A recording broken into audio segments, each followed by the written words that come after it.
Hello, it's me. Yes, I got mad. I washed my hair today and it's gone mental. Hair, oh my gosh, it's actually worse than usual. I think I might have forgotten to brush it.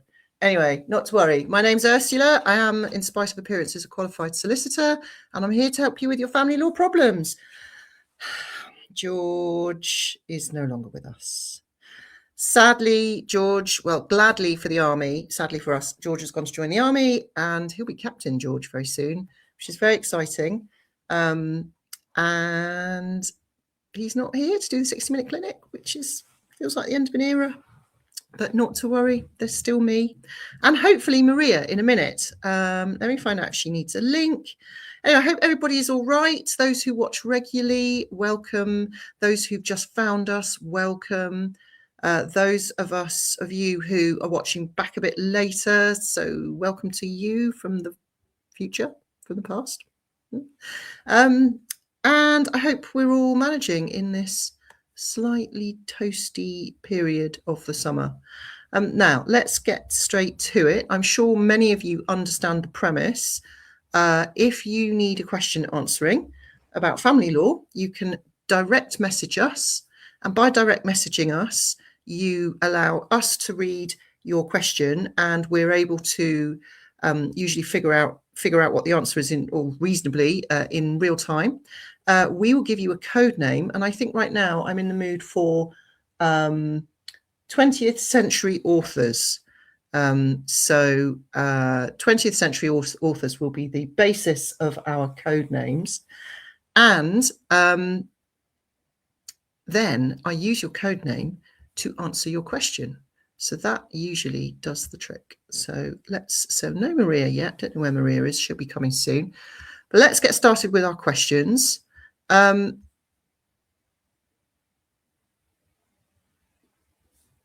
right. So the first one, I'm going to give you a code name. So code name,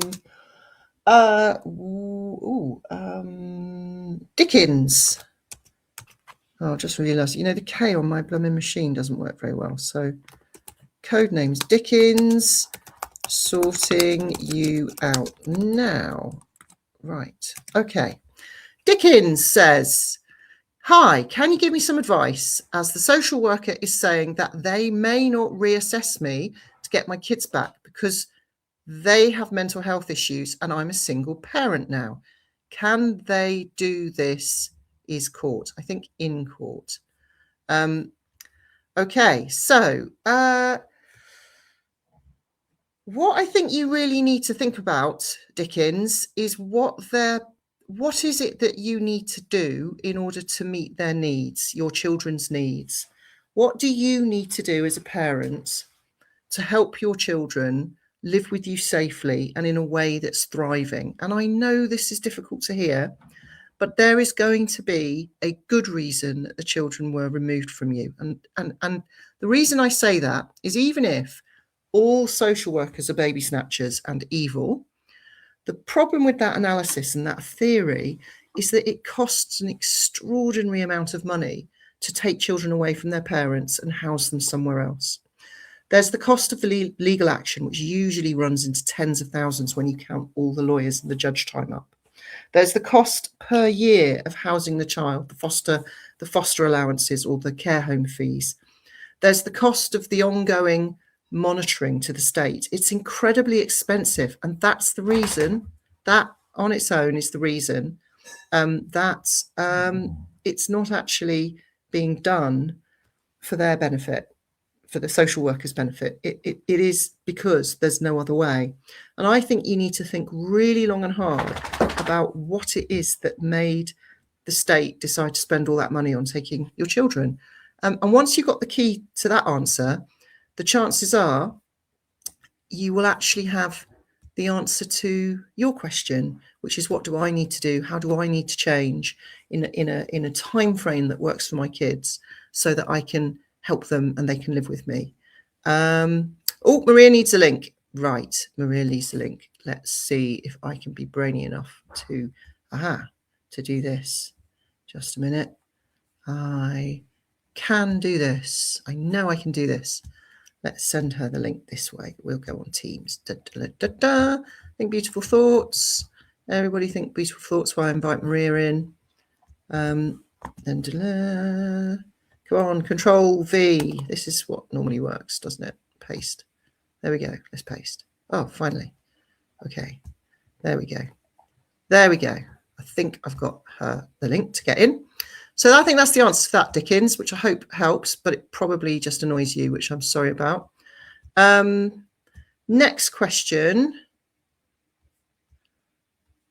Okay. This is somebody who wants their question answered in person by message. I'm just going to say to this person, I'm going to give you a code name. Let's have a look. What have I got out there on my bookshelf? Yeah, basically we're going by my bookshelf. We'll call you Wodehouse, okay, which is a good solid author's name.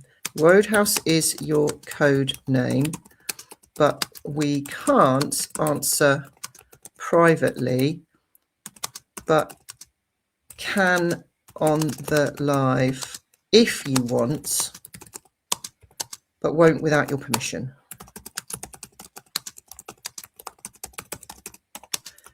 Here if you need us. All right, so Wodehouse, this is the deal. It is always like this. If I had to type my answers to people, it would take me too long. All right, I wouldn't be able to get round to everybody. So we always do this way.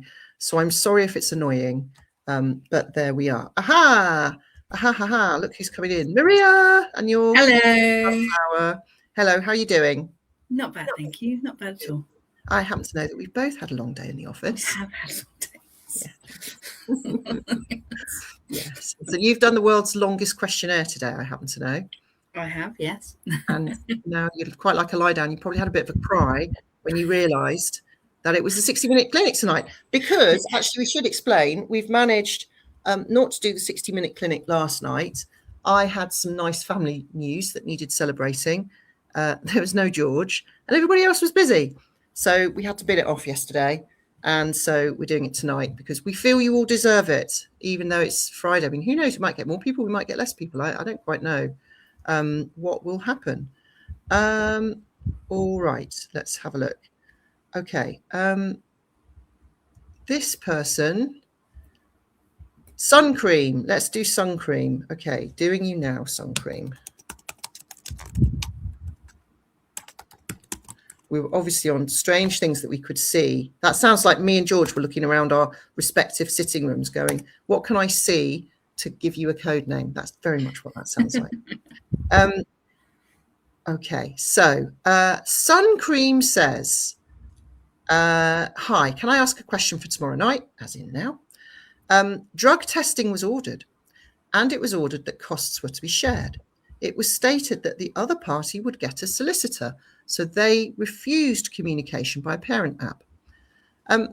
The other party didn't. Surprise! The other party didn't get a solicitor, so no communication could take place. I ended up paying for the drug testing in full.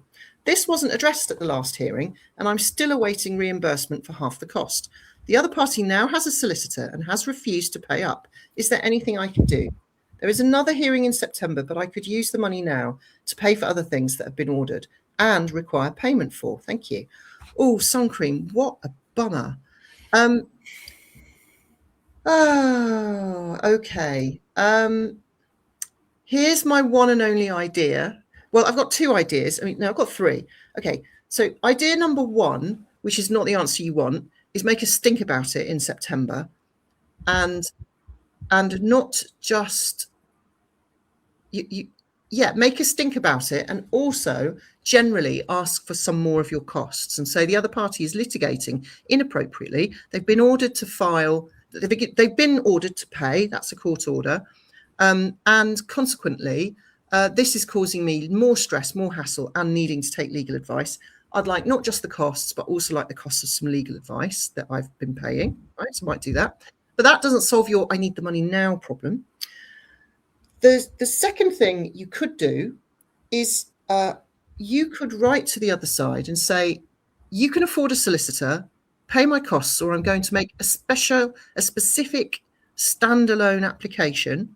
I mean, this isn't I mean, this is a bit of a high stakes thing. I think I prefer option 1, but I'm going to make a C2 application for the issue of costs to be heard. And my application will be the costs, my half, and I want it, to be paid in 14 days. I'll be asking the judge for that. I want it as a judgment order, and I'm going to seek enforcement.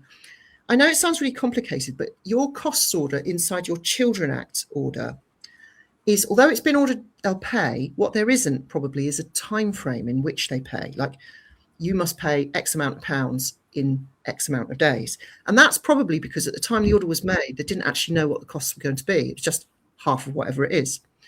And I think you could say to the court, listen, I want a hearing about it. It can be done on the papers, but basically I want a single standalone order that says the cost of X will be paid by this date. And then if they're not, you can actually go through the enforcement process to get your costs back. However, I have to say, well, what was option 3? No, actually, there's only 2 options. Those are the 2 options. I think that option stinks because basically just adds to the court burden. It's not that you're wrong about it, but it adds to the court burden. And you might say, well, I don't care.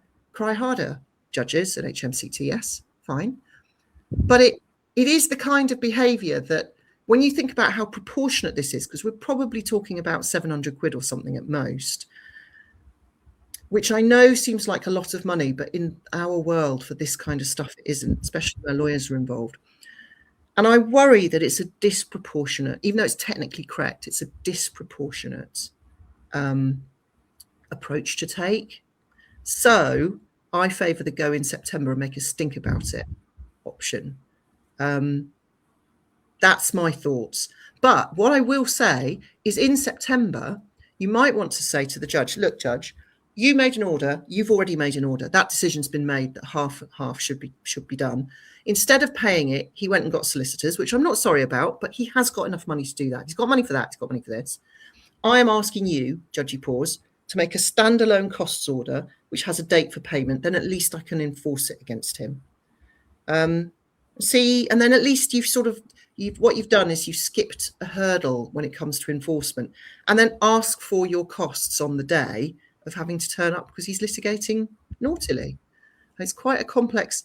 Family lawyers often aren't very good at costs because they're mainly dealt with in the civil proceedings. But if you look at something called Section 44 of the Civil Procedure Rules, which somebody might very kindly put in the comments box, you will find that you have all the arguments there as to why a judge should order costs. And I always like to start my cost submissions by, Judge, you have a very wide discretion as to costs, which is true. The judge can pretty well do anything, basically. They can be like, you pay everything with extra interest and a big smack bum, or they can go, well, you can pay 50p. They've got huge discretion.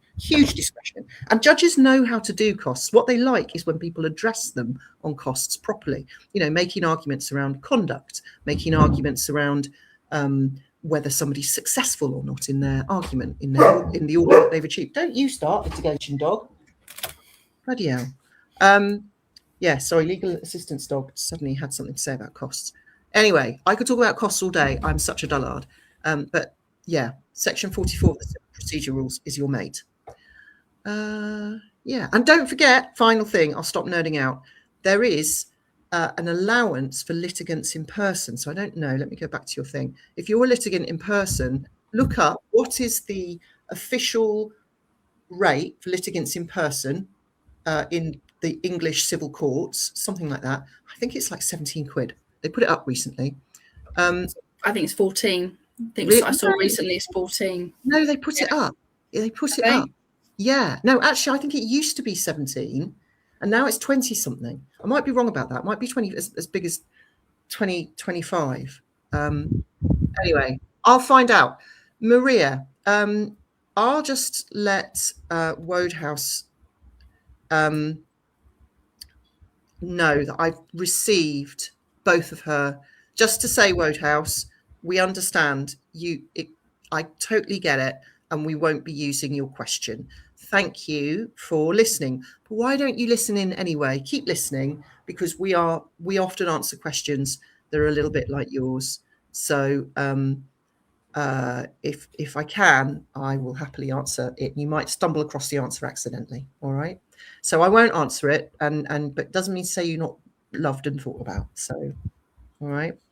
But I just haven't got the capacity to do this directly. Otherwise, I'd be doing it all day. Do you want to choose one? Let's have a look.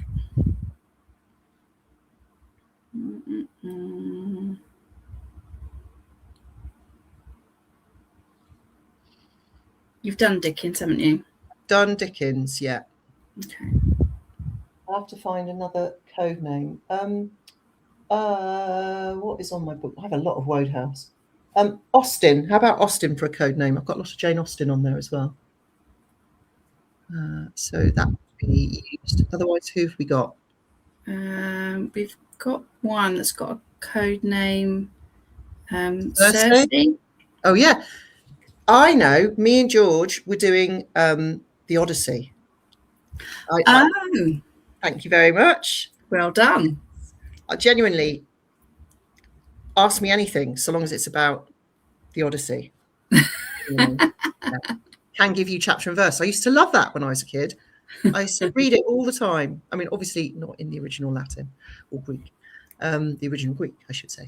But yeah, I loved a bit of Ulysses. I loved it. Yeah, do you want to do that? Yeah. So oh, also, can I just say that now, as of today, we're now going to find out the correct pronunciation of Cersei. I think it's Cersei, because I was like, Kirky? Kersey? Cirky? I just didn't know. Kirka? I didn't know how to say it. You know, it's one of those things. You're not ignorant if you've never heard a word said, but you've only seen it read, and therefore you don't know how to say it, which is why, till I was in my late 20s, I used to think that determined was said. When I read it in my head, I used to say determined. Yeah. There you go. So that doesn't make me stupid. That just makes me have a wide vocabulary that other people don't use all the time. Yeah. That's what I say about that. I bet I'm not the only one. You're definitely not the only one. Okay, anyway, so sorry, Cersei says, evening. If one parent has been asked not to return to the former matrimonial home due to safeguarding issues for the child, is it reasonable to ask them to return their key? Thank you. Ooh. What do you think? Well, I mean, I think it is reasonable to ask them to return the key. I think that the only concern I would have is that if there is whether or not there's an occupation order in place. Because obviously if they own the property too, they have a right to enter. Yeah. But property if there's right. safeguarding, And if there's safeguarding issues as far as the child is concerned, and that is written down as far in the terms of an order, that that they're not allowed to go near the child or to have contact with the child, then I think that it's perfectly reasonable to ask for them to return the key. Yeah, if it's a question of reasonableness, you're right. I think, is it reasonable? Your question, is it reasonable to ask them? Yes, it's totally reasonable to ask them. And the way I might frame it might be something like, I want you to understand that this in no way invalidates my understanding that, number one, you have a property right of ownership. If you ask it back, I don't think I can refuse. And number two, you also have occupation rights under the Family Law Act. I've been made aware of those, so I don't dispute that you have both of those rights. What I'm asking is that for the reassurance of myself, and because frankly, it will make us both look like we're safeguarding the children, that I've asked and you've returned the key. It would show engagement with this process, and it would save me having. Well, the trouble is, if you say it'll save me having to take further measures, that sounds a bit of a threat. There's nothing like a threat to make all the flames pile higher. So, often we get more flies with honey than with shit. So, do we? I don't know. But that's how I would use honey, sunshine, the sunshine policy.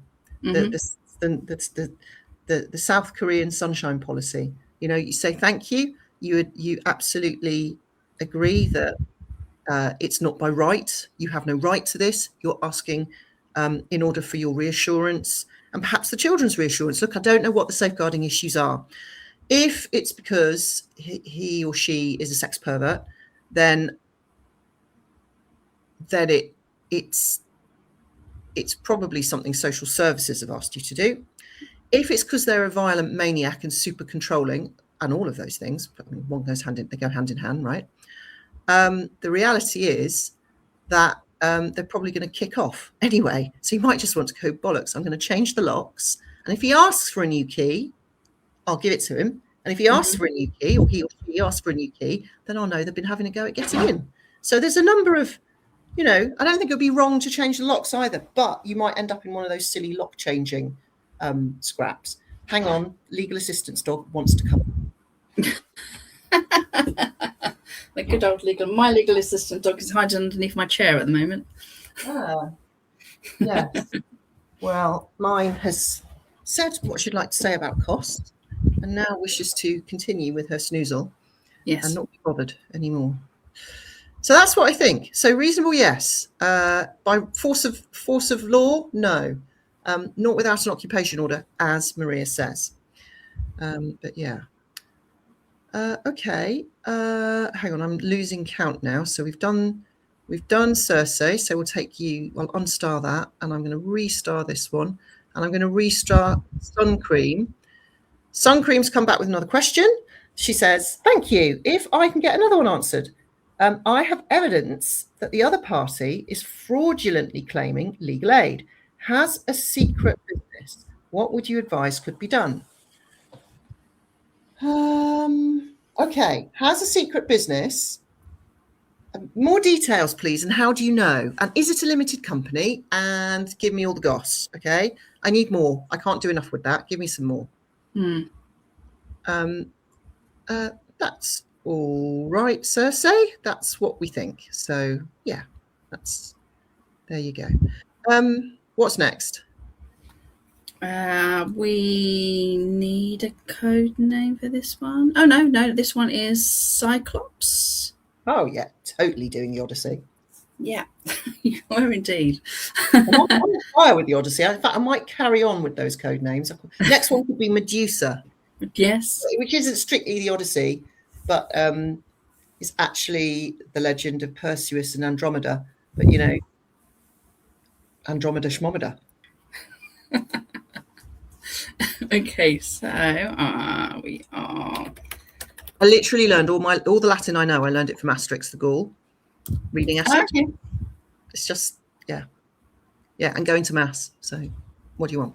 That does help. Okay, so Cyclops says, "Hello, I have a question. How likely will the court make order to remove children from Justice of England, please, if they have been living here since birth?" With mum, a father has applied to court to remove children. He moved abroad last year. They have stable life here, no well-being or safeguarding issues. Children are 11 and 14. And if children will support move, can court actually send them there? His application is based, he has good support network abroad and is more financially stable compared to me, mortgaged house and no support here. Thank you. Okay. And so he's applied to the court in order to remove the children and the jurisdiction of England and Wales. From the jurisdiction of England and Wales, and to take them abroad, and that there's no well-being or safeguarding issues. Children are 11 and 14. So their opinion will be taken into consideration. Well, the 14, yeah. But I mean, so if the children will support move, can court actually send them there? So are you saying that the children want to go and live abroad with their dad?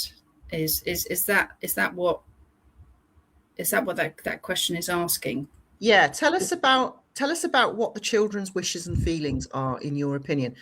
For what it's worth, so far, all I'm hearing is that a man decided to not support his ex and his children well enough so that he's the rich one. I'm not sure I'm loving his position, really. I don't know. I mean, what about language? You know, are they going to a place where they're going to speak English? They're going to, it's going to be really disruptive for their education.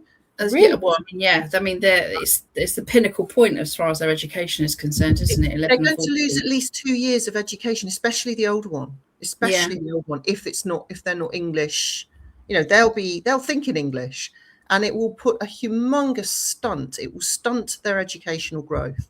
While you come back to us with what the kids want. Meanwhile, back to sun cream. So the secret business is not a limited company, but using multiple platforms such as websites of Vinted, etc. Found out because we got friends in common. Okay, so evidence. This is all about evidence. Sun cream. What you need is screenshot heaven. Set yourself up. Probably not allowed, is it? Fake profile. Did I say that? And snappy, snap. Okay, this is all about your screenshot evidence. And you might even get one of your mates to do a little fishing expedition and try and double check that it is definitely this person. Evidence. As for legal aid fraud, I think I might start with HMRC. There's probably some sort of fraud hotline because he's not paying tax on this, is it? That's the other thing. And that annoys HMRC so much. The other thing is you can complain to Vinted, who, by the way, are very hot on this. They realise their platform's going to get a kicking if they don't clamp down on exactly this sort of thing. And there's a lot of complaints from Vinted sellers that they're being clamped down on a bit too hard. As for the Legal Aid Board, I think it's been a really long time since there used to be a phrase for it. In my head, it's something like raising a requisition. As far as the complaint, well, not the complaint process, but when you're on the other side to say, "Oi, you are bankrolling somebody who's a massive cheaty bastard." Yeah. Was that called raising a requisition? I can't remember. It used to be called something funny. I can't remember what it's called, but you probably have to get your evidence first, and you then present it to his solicitors because they have some skin in the game here too, because they are the ones who certified his or her legal aid. So I think I would get my ducks in a row, and I would then email his solicitors and say, "It's come to my attention that, behold, your client is a lying tosser," and so I'm feeling very tired, and it's the end of the week. That one extra day gets my swearing level right up here, and I think that's what I would do. I would start with his lawyers, and you might hit pay dirt when they go, oh no, this puts our contracts in jeopardy, because it's a Legal Aid Board. So that's where I might start, as well as making the life generally a misery. Yeah. It is called making a representation. A representation, that's right. Oh, go you. Where do you find that out? Do they have like a little hotline or something? So there's an email address, and there's a government on the government website. There's reporting form. Stick it in the comments, just as an FYI. I'll follow up with oh, hang on. Okay. Dickens, you are not sure at all. Listen, do you know what? Wodehouse is going back and forth. You're not a pain. This is what happens in abuse situations. It is really frightening to use that, and a lot of people. I'm just going to say this, Wodehouse. This Wodehouse is the one who's like, answer my question. No, don't answer my question. Oh, could you just do it privately? No, I can't do it privately. Okay, we'll answer it anyway. No, don't do it. So Wodehouse is like, do. And Wodehouse, I want you to know, okay? I want you to know that the situation you're in, the way you're feeling, like that other person has all this power. This is really standard, really normal for you to feel that way. But if you're leaving this relationship, I haven't actually read your question properly, so I don't actually know what it is you asked us. If you're leaving this relationship, it's really normal to feel ready, not ready, and to oscillate between do, not do. Okay? So that's not you being stupid or weird. this is just how it feels when you've been in a very controlling relationship. I really, really hope that you're getting some support. Women's Aid and other women's aid charities, there's lots probably local to you. What you need is ideally an IDVA, an independent domestic violence worker who can sit with you in court. Even if you have a barrister, they can sit with you in court and they will help you process a lot of this. So I really want you to know, Roadhouse, we've got your back. If we're here for when you're ready. You don't need to apologize to us. We're here for when you are ready. Okay. When you're ready, you can get your question answered. And we're not going to jump the gun. We're just going to wait for you to be ready, not like a bit ready, because you're frightened. I get that. I really get that. So don't you worry. Okay. You don't need to apologize to us whatsoever. So that's what I've got to say about that. Right. Back to your back So to Cyclops. Yeah.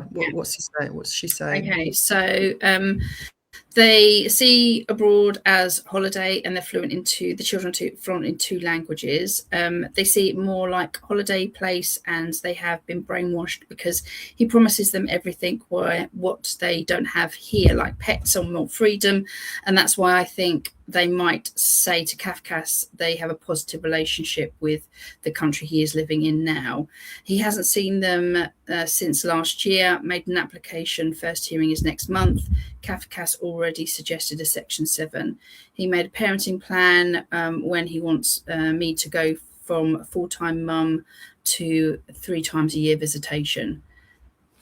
And then Cyclops asks, are there any old cases statistics that I can look at? I mean, a little bit of me is like, sorry, pardon, what? Right? Yeah. I'm not loving his application. No. It's I mean, like you say, it's brainwashing. Right? This is how is this sometimes with dad, isn't it? Sometimes with dad is Disney dadding. Yeah, I'm Disney dad. It's awesome. You know, it shows a kind of real lack of understanding of what it takes to be a parent to me.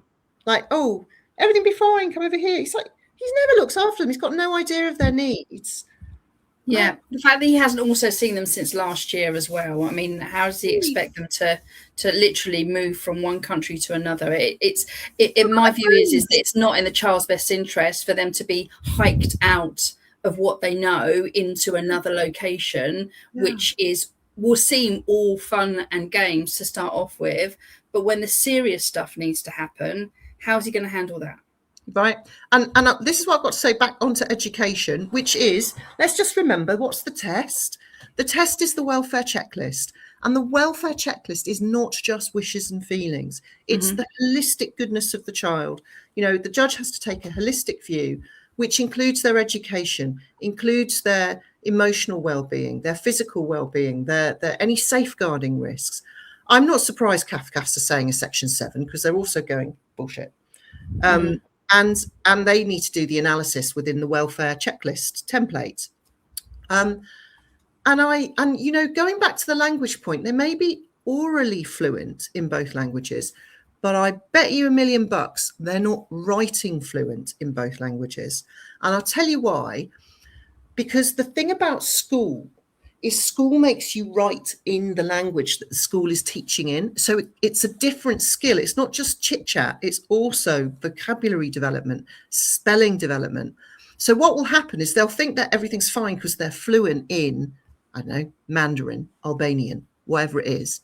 What it is, though, is when it comes to writing stuff down, they'll spell like 3-year-olds because that's just the level of writing practice that they've had. And this is something that people just completely forget. And I really think that it's something to be thought about. You know, he's not done any of the hard yards, none at all. And the kids haven't thought it through. They're little kids, for goodness sake. Yeah. I don't fancy his chances. And also, old case statistics. I mean, statistics, no, but I'll have to go and look to give you the links. But if you type in case law about removal from the jurisdiction in private law, you'll come up with various cases. Just be careful. If you see a case called Pain and Pain, that's, whilst it's not been wrong, it's not wrong, it's part of the holistic overview. And it used to be the leading case on jurisdiction, which was, it used to be, people would say, why does this person want them to go? And then the flip side was, why does this person want them not to go? And is there going to be a difficulty about supporting the relationship if the children go? And that was overruled as not a guiding test. And fairly recently, about in the last 2 years, there was a case, and I'm really sorry I can't remember its name, because it'll be called something stupid like Re-B. Like, to write to the president of the family division and go, look, mate, we have the idea. Okay, we've got all the code names. You can have a database from when we did Biscuits and Garibaldi to when we did The Odyssey came out, and when we did superheroes, and when we did, remember when I was doing my wildlife book and we were just doing like Latin moths. Latin moths, yeah. Honestly, I have a wide-ranging brain that genuinely just needs to give it a rest sometime. But part of the outcome of my wide-ranging brain is that I have a lot of strange stuff on my bookshelves. Anyway, and I should tell him, can you stop making it being called BVC or D and E? Because that is not helping everybody remember the bloody cases. Anyway, Pain and Pain, proceed with caution. There is subsequent precedent law that says the global holistic analysis is what needs to be done. Global holistic analysis. It's not just one thing. I don't fancy his chances. I think you should fight this all the way. And I don't think it's good for your children. Yeah, I would agree with that. Absolutely. Yeah. And that's all right. Oh gosh, I've gone back at Wodehouse. That's all right, Wodehouse. Wodehouse says, thank you, Ursula. That was very kind of you. I honestly appreciate that. Hopefully I'll word my question a bit differently and then ask it in another segment, maybe once I'm fully ready and feel okay to. Thank you once again. You are most welcome. You know, we're always here. Honestly, we literally have nothing better to do generally on a Thursday evening, and we have no lives. So look at us on Friday. This is the best we can come up with in our sad little lives, Maria, isn't it? We suck. It's very true. See, with that, I'm studying for me at the moment, so yeah. And also, I was just a bit sad because there's no George. Yeah. Mind you, he doesn't care. He's gallivanting in Finland or somewhere, isn't he? I can't remember what he's gone. Norway, Finland, he is abroad at the minute. Extremely northern, he's gone. Yeah, further up than Carlisle. Extraordinary scenes. So yeah, right. What's next, if anything? I think that's it. Have we missed anybody? I don't think so. Oh no, hang on. Here's one. Oh, okay. This is a junk. Okay, that's very sweet. Okay, I'm not into that. That's somebody who wants us to pay £50 a year to support something. Yeah, okay. Nah, I don't want that. Somebody's trying to sell me something. Cool. All right, yeah, I think we might have actually sorted everybody's life out. That's great. Yay. Just a few things just to say. I suppose I should swap the banner. You'll see more of Maria, and you're going to see some more faces over the coming months as we're hiring and hired. We've definitely hired quite a few people recently, so there's going to be more faces and perhaps a bit less of me. And if this was helpful and useful for you, would you be kind enough to let people know about it in your divorce groups, in your, when you come across somebody going, oh, just tell them we're free. I mean, we're, you know, some of us have mad hair, but we are free and we do our best. And sometimes we're actually quite useful. You know, sometimes we're idiots, but mainly, you know, genuinely, some whole people have done their whole cases with us doing this. And if you just can't get enough and you actually want to lay down some cash, £180 is the cost of the first appointment. It's unlimited in time, so it takes as long as it takes. I'll be hands up, I don't take new referrals anymore because I've got a company to run. But Maria is available. I do. Yeah. And all of us, you know, and there's not just Maria, there's many of us. So mean, right now it's a bit of a squeeze to get into anybody's diary, to be honest, but it's holiday season, so yes, that's true. It is holiday season, yes. So I'm just to say, small plug for the company. If people need it, you know where we are. The next clinic should be Thursday of next week. Maria, are you about for that? I'm just checking. I think I am, but I'm just going to check the diary because you just never know. Yeah, I've got. I haven't started rehearsing my next play, so I'm good for the moment. Yes, I am available next week. Yes. Good. All right. So we'll see each other. Apart from generally, we'll see each other on the 60-minute clinic. So thank you very much. Let me just double check we haven't missed a question. No, I think that's it for this week. Thank you so much for joining in. Hello to you from the future. If you've decided that you would like to watch this later while you're doing your cleaning or whatever. And it's good night from me. And good night from me.